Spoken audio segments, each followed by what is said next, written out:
আসসালামু আলাইকুম, বিসমিল্লাহির রহমানির রহিম। আশা করি আপনারা সবাই ভালো আছেন। আল্লাহর অশেষ রহমত, আলহামদুলিল্লাহ আমিও ভালো আছি।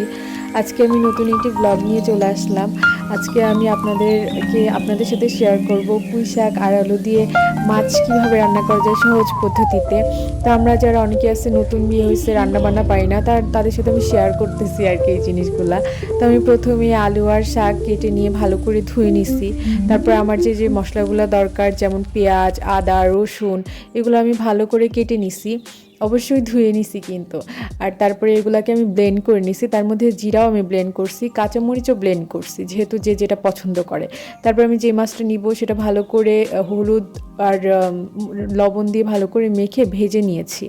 তারপরে আমি হচ্ছে যে পেস্ট করা মশলাগুলো ছিল সেগুলো আমি যে চুলায় আর কি, যে প্যানে বা কড়াইতে যেটাতে বলে রান্না করব, সেখানে আমি তেল গরম করে সেখানে আস্তে আস্তে সব পেস্ট করা মশলাগুলো দিয়ে দিচ্ছি।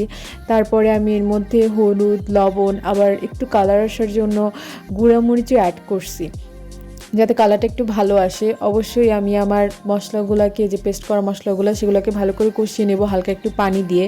কারণ মশলা কষানো ভালো না হলে না রান্না ভাল লাগে না, মানে রান্না করলেও মনে হয় যে ভাল লাগতেছে না। তো এটার জন্যই আমি ওগুলোকে ভালো করে কষিয়ে তার মধ্যে আমার যে কেটে রাখা শাক ও আলু ছিল সেটা আমি দিয়ে দিছি। এরপরে আমি আর কি যেমন রান্না হয় হালকা একটু পানি দিয়ে ওই মশলাগুলোর সাথে শাক আলুটা ভালো করে মিক্সড করার জন্য আমি আবার একটু কিছু সময় কড়াইতে রেখে দিব আর কি।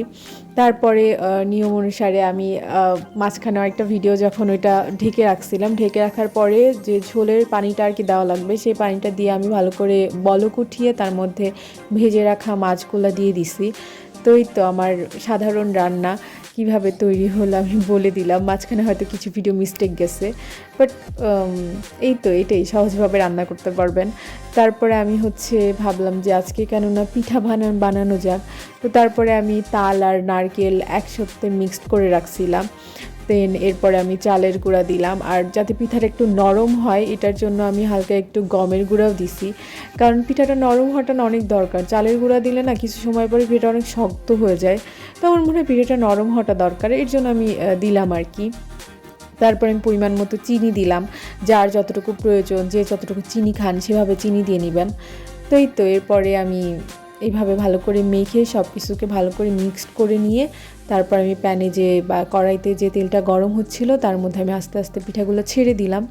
তো স্বাভাবিকভাবে আমি এই রান্নাগুলো সহজভাবেই করে ফেলছি। আসলে আমি যা পারি খুবই কম পারি, তাই আমি আর কি শেয়ার করতেছি। আমি সবার মতো এত সুন্দর রান্না করতে পারি না, তো আমি যতটুকু পারি শেয়ার করছি। আপনারা সবাই আমার চ্যানেলকে সাবস্ক্রাইব করবেন, আমাকে সাপোর্ট করবেন, কমেন্ট করবেন, লাইক করবেন, শেয়ার করবেন, অবশ্যই আমার পাশে থাকবেন। আল্লাহ হাফেজ।